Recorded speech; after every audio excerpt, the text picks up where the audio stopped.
27 सितंबर को हिजबुल्लाह के प्रमुख नसरल्लाह के मारे जाने के बाद ईरान और इजराइल में तनाव बढ़ गया है।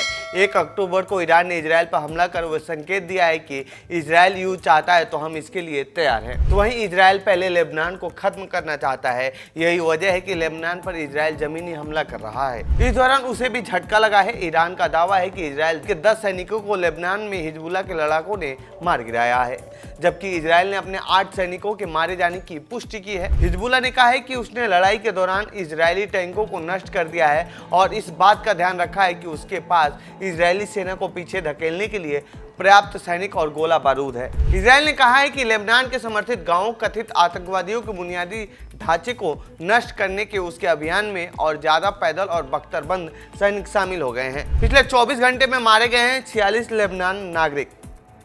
इजरायल लगातार लेबनान पर हमला कर रहा है। लेबनानी अधिकारी द्वारा जारी बयान में बताया गया है कि इजरायल के हमले में 46 लोगों की मौत हो चुकी है, जबकि 58 से ज़्यादा लोग घायल हैं। ये पिछले 24 घंटे के आंकड़े हैं, यानी कि ये हमले ईरान के अटैक के बाद हुए हैं। इस हमले में आम लोगों के अलावा हिजबुल्लाह के लड़ाके भी शामिल हैं। वहीं पिछले 1 साल से जारी इस युद्ध में अब तक 1200 लोग लेबनान के मारे जा चुके हैं। तो वहीं करीब 12 लाख लोग अपना शहर और घर छोड़ने को मजबूर हो गए हैं। लेबनान के पीछे क्यों पड़ा है इजरायल?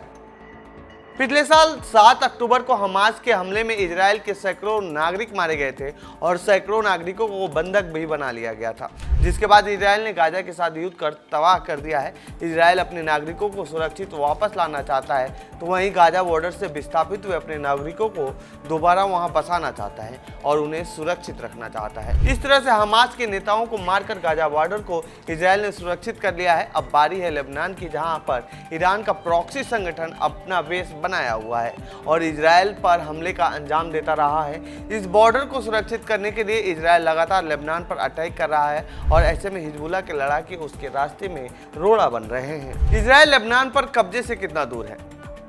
इजरायल को लेबनान में काउंटर अटैक करने वाला हिजबुल्लाह ने दावा किया है कि कर्फ किला के बाहरी इलाके में अन्य इजरायली सैनिकों को विस्फोटकों और गोलीबारी से निशाना बनाया गया और मारून अल रास के करीब मिसाइलों से इजरायल के 3 मार्कवा टैंक नष्ट कर दिए गए।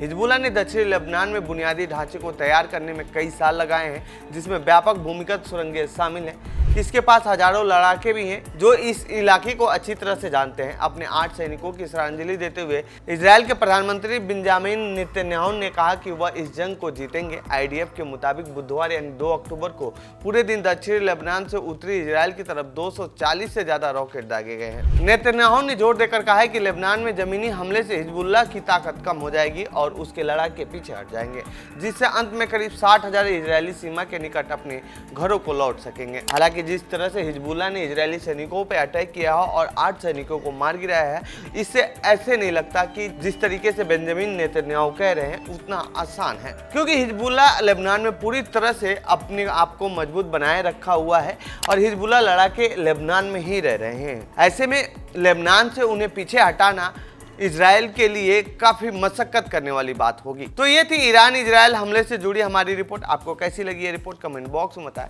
साथ ही इस पूरे मामले पर आप क्या कहना चाहते हैं कमेंट बॉक्स में लिखें। बाकी देश दुनिया की खबरों के लिए बने रहिए जनसत्ता के साथ। धन्यवाद।